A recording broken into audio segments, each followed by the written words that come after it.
Welcome back, Captains. This is Admiral Yacht with Starfleet Special Command. I'm here today with video 5 of our ship build series, the Assault Cruiser Retrofit U.S.S. Battery. This build is an updated auxiliary to battery build from my Odyssey ship. As always, I'll be breaking the video down into 8 parts, so let's get started. Alright guys, we'll start off right here. Go ahead and get in here. Alright, we're going to start off with the weapons. Actually, as you can see over in my inventory, I actually have a bunch of these beam arrays. I've actually been swapping them out, trying different ones. I've pretty much settled on the accuracy damage times 2. Got all of those up front. And 3 in the rear. Deflector, running the Assimilated Deflector Mark 12. Assimilated Subtranswarp Engines Mark 12. And I'm running the Mako Resilient Shield Array Mark 12. For my warp core, I've got the Advanced Fleet Reinforced Warp Core, the EPS Weapons to Shields, and WCAP. Basically, the reason I chose this warp core itself, actually, I use it on all my ships. It was the most versatile one that I could find that worked with everything that I wanted. Just to try to save some of the lithium and some fleet credits. It gives the 7.5 shield power, 7.5 auxiliary power, the plus maximum shield power, plus maximum auxiliary power, and it also improves the power transfer rate.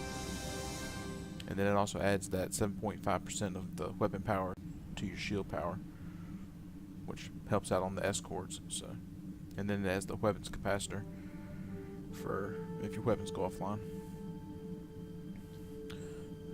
Also in the rear, I'm running the Kinetic Cutting Beam Mark 12, and that goes along with the Assimilated module for your 2-piece bonus. And the 2-piece bonus is going to give you set 2. It's going to be the Omega Weapon Amplifier, 2.5% chance to self, plus 10 current weapon power, plus 500 current weapon power resistance rating for 3 seconds, plus 500 maximum weapon power resistance rating for 3 seconds. The rest of the engineering consoles run the Plasmatic Leech, 0-point energy conduit, assembly module, and one of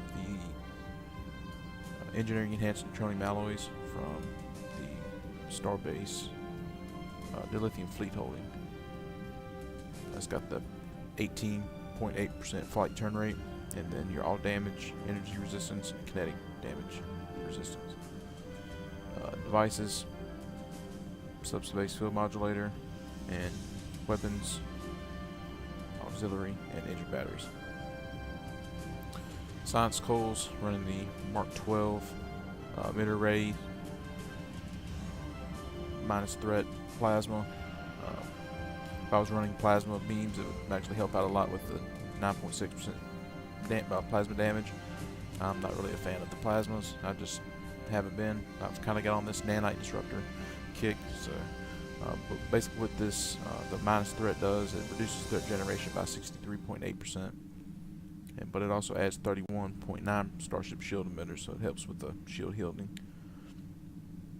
And it also adds the plasma dot effect, 2.5% chance to deal the set the hull on fire. So, as you look over here at my inventory, I actually have some of the threat plus generating consoles. I've kind of swapped these in and out, back and forth. I can run this ship with both of these on there, but I'm going to tell you that everything in sight is going to be chasing you around the map. I've done 1 and 1, and it seems to work out fairly decent. These actually will increase your threat generation by 127.5%, and these will decrease it by 63. So pretty much it'll just increase by 63 if you use one of each. But like I said, you all can play with, swap these in and out with your play style, figure out which one works for you better. I have actually used one of these and added a field generator to this ship. That seems to actually help out some, but you lose some of the shield heal. But then again too, with the defense on this ship, you're looking at, if you compare this to like my Odyssey, you're looking at right now I'm sitting at 87 on my shields, I think in the Odyssey I was sitting close to 11,000, so that's quite a bit of shield difference between the two ships. So like I said, if you add that in there, that bumps you up to 9. If you add 2, it's going to give you the 11. That's going to put you right back up to where the Odyssey was. But then again, too, you're losing your shield heal, that extra for your shield heal. So like I said, I've been running those. I've been leaving those in there right now. Actually, on the parse I did, I was actually running these two onto the tactical consoles. Running the very rare Mark 11 disruptor inductions. There's 3 of those. Alright, so, as in the early videos, I'm just going to scroll through my skills. None of this has changed. It's all stayed the same. It's from the hilbertguide.com. On my traits, as you can see, most of them are related to space stuff.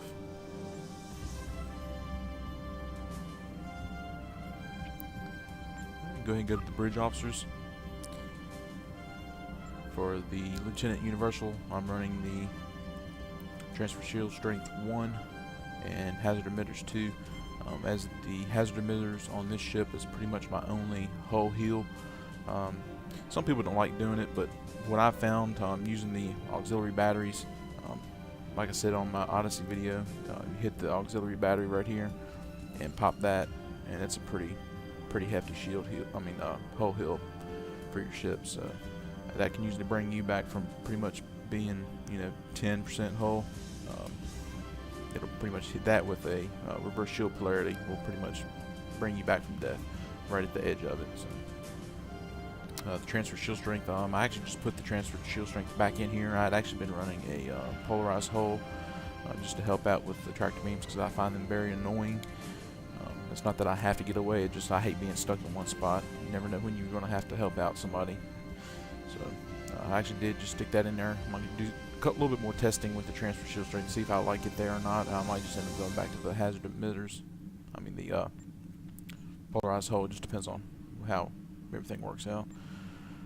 For the Lieutenant Commander Tactical Station, Tactical Team 1, Attack Pattern Beta 1, and Beam Array Firewheel 3. And I've got another tactical team. Earlier on, when I was testing this build, I actually do have when I got the Regent ship, it comes with the wide angle torpedo launcher, and in that Ensign Tactical I did have a torpedo spread there. I actually get more DPS out of doing the 7 beams than I do running the 6 and the torp. And actually I like this torp a lot. It actually fires a lot more than running the fleet ones that I did, just because of the wide angle. I don't have to constantly keep turning in when my torps come available. I can pretty much just fly broadside like I've been doing, and those just fire whenever they come available to fire. But as I switched everything around, I've seen pretty much about 1,000 DPS increase going with the extra tactical team and getting rid of that torp, adding another beam in there. So onto the Commander Engineering. I've got 2 emergency powered shields, 2 emergency to the auxiliary powered to the emergency battery, directed energy modulation, and the reverse shield polarity 3. Guys, I've gone through so many different ways of reorganizing these couple bridge officer slots. Most guys out there right now are running the reverse shield polarity right here and the directed energy modulation here. The directed energy modulation is actually it's going to give you some plus 40 shield penetrating energy damage per pulse. It does actually help out. A lot of times on like Infected the Conduit, I'll go in and I'll grab the aggro from all the nanites, the nanite probes, and the nanite spheres. They're going to be all chasing me pretty much. You can hit that and it knocks them out pretty quick. Don't really know if I'm going to leave it in there or not. I don't see where it's making a huge DPS increase. If I take it out, what I might end up doing is bringing over one of these emergency powered shields to the emergency powered shield 3, and then over here maybe putting an engineering team or something like that. I don't really like running engineering team because it conflicts with my tactical teams, and tactical teams have been very important. So usually if one of your shield facing goes down, you can hit tactical team and it'll bring it right back up. You don't have to worry about wasting a shield heal to get it back up or rotating your shield frequencies. But it also adds to your 18 to the starship weapon energy training, and also to the projectile, which really doesn't matter on this ship now. Go back real quick and talk about some more of these beams. Some of the other ones I've tried on here, like I said, I pretty much settled on the accuracy damage ×2. I do have let's see, that's the damage ×3, and I have the crit D ×2 damage. I actually was really excited about the crit D ×2 damage. I actually figured that they may actually hit a little bit harder just because of the extra 40% critical severity. It didn't really pan out. I actually got more damage out of the accuracy damage ×2 ones. The damage ×3 ones maybe gave me just a little bit more, but like I said, it really comes down to personal preference. Out of the three average, it really doesn't matter. If I had to rate them, I'd probably do the actually damage ×2, then the damage ×3, and then the crit D ×2 damage. I guess if you are building a critical severity build and want to go that route with them, that might be the way to go. But for the way I have everything set up, the accuracy damage ×2 is the way to go. Alright, go ahead and hit our duty officers real quick. I actually upgraded the con officer and damage control engineer very recently. I think last time I had blue. Went ahead and picked up these purple ones. It's a standard tactical team buff. What it's going to do is it's going to give you +10 starship attack patterns, and it's also going to reduce tactical team recharge time by 8 seconds. It actually helps out a lot, trying to keep all your shields up and everything. These are actually the ones that says increased damage versus the launchy. They were a lot cheap, I guess, just because of the with all the different packs and stuff coming out right now. They were actually very cheap. I think I paid right at 1.5 million energy credits for that, the con officer, and the damage control engineer I think was right about the same price. But everything else was up in the 2s and 3s, so that actually worked out really well. I've been wanting to get one of the purple ones. I just didn't want to spend that much energy credits on it. So like I said, we got the con officer, the reducing tactical team. I'm running 2 tac teams. A lot of people say you don't need to run 2 tac teams when you run the con officer. I just do because I really didn't have anything else I wanted to put into that ensign slot. So the 3 main things for the auxiliary to battery build, the 3 technicians. And the technicians are going to do, it's going to reduce your bridge officer power recharge by 10%. 3 of them makes 30%, so that actually gets a lot of your bridge officer abilities up a lot. Pretty much reverse shield polarity, I can pretty much have it available anytime I need it. Same thing goes with the direct energy modulation, adding that extra damage.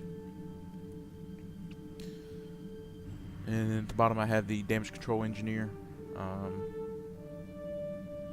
Basically that's just reducing your emergency power to subsystem abilities. That's going to be your emergency power to shields right there. Back to what I was saying earlier about the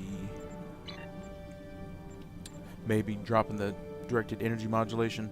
If I do that and put the emergency power to shields 3 there, and I'll drop one of these emergency power to emergency power to weapons 3 here, and the emergency power to shields 1 I'll drop, and maybe add emergency power to weapons. However when you want to work it out, you can do it either way. If you want more, if you feel you need more shields, you can put the emergency power to shields here and the emergency power to weapons there, or you can switch them out and put the emergency power to weapons and emergency power to shields. It just depends on how you want to go with it. I've actually ran it both ways, and for some reason I tend to want to go more shields than more weapons power.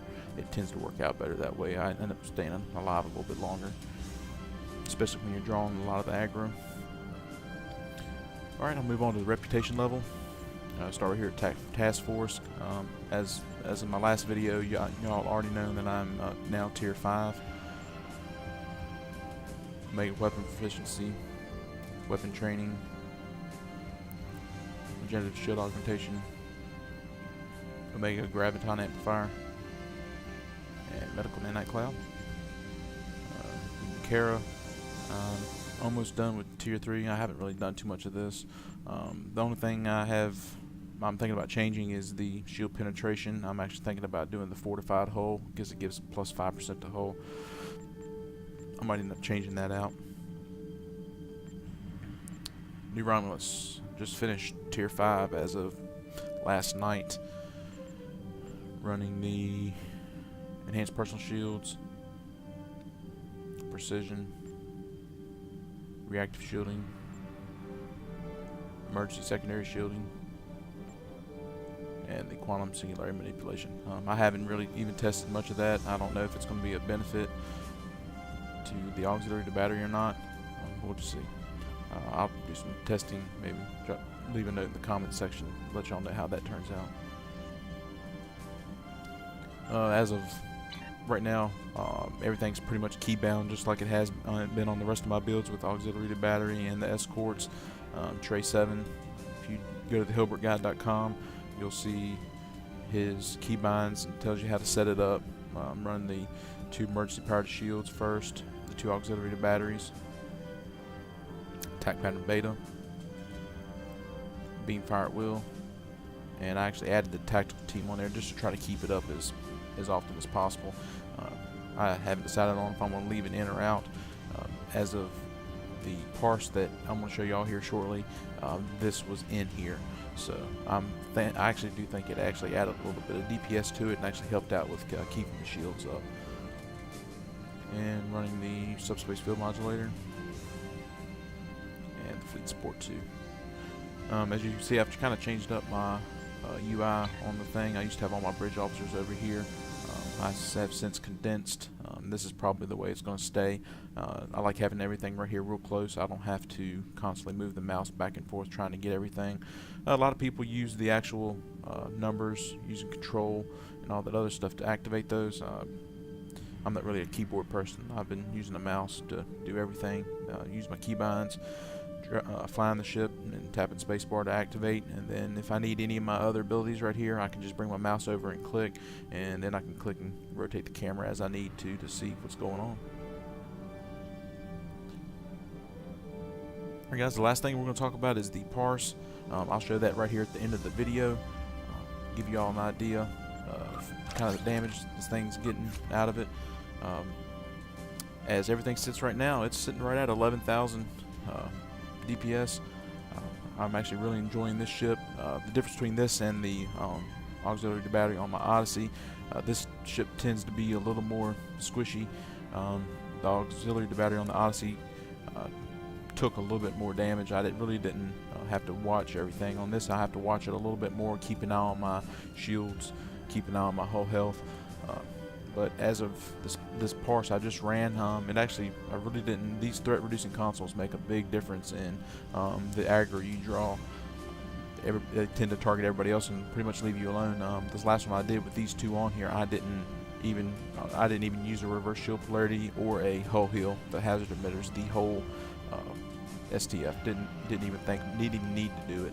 If you add 1 every once in a while, you'll have to hit it, but if you add 2, the 2 plus threat adding consoles, you're definitely going to be using your reverse shield polarity and your hull heal a lot. It draws a lot. We actually ran one with the hive. I went into the hive, and immediately, as soon as they blew me up, I immediately took them out and went back in again without added the threat reducing ones, because it was way too much. I couldn't do anything. But like I said, guys, I'm going to go ahead and get out of here. I hope y'all enjoy the U.S.S battery, and of course I did not leave it as it comes stock. I had to change things around a little bit to suit my tastes. Actually, I'm very happy with the way the ship looks, the way it turned out. If y'all have any questions, you can feel free to contact me in game, YatisTafark at YatisTafark. If you have any requests for builds, just shoot me a PM, shoot me an email in the game. I'll try to help you out the best I can. Like I said, I'm not an expert. I just enjoy the game and enjoy sharing what little bit of knowledge that I have learned. Again, y'all have a wonderful couple days. I'll see you on the next video. Stay tuned. We'll go ahead after this video is done and start on the auxiliary to battery Odyssey update video and get it posted. Y'all can check that out. Got just a fart out.